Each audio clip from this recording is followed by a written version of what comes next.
We all know that feeling of finding the perfect pot to match your decor, but then getting home and realizing that your pot actually doesn't even have a drainage hole. So today we're going to give you a few tips and tricks on how to keep that pot, but make sure that your plants are happy inside it at the same time.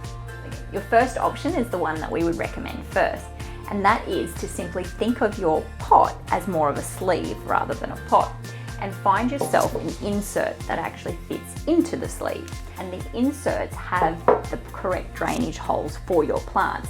So you can pot your plant directly into an insert, and then you can put your insert with your plant straight into your sleeve. And that way you can take your plant in and out to water.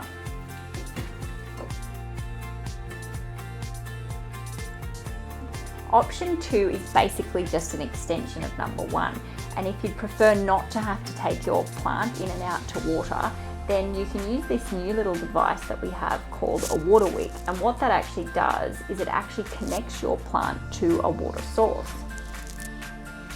This is perfect for those uniquely shaped sleeves that you really want to plant into. You just need to make sure that your plant is actually raised above the water level, so the bottom of the insert's not sitting in water, and then your water wick is connected directly to your water source.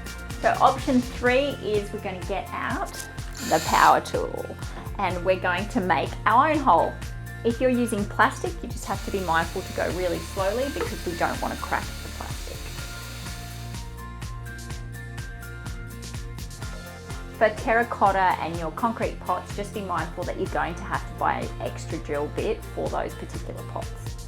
And the fourth option is to use these lacquer clay balls over soil.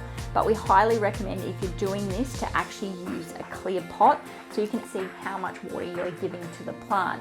And the reason being is that you will overwater your plant or underwater it if you can't see how much you're actually putting in there.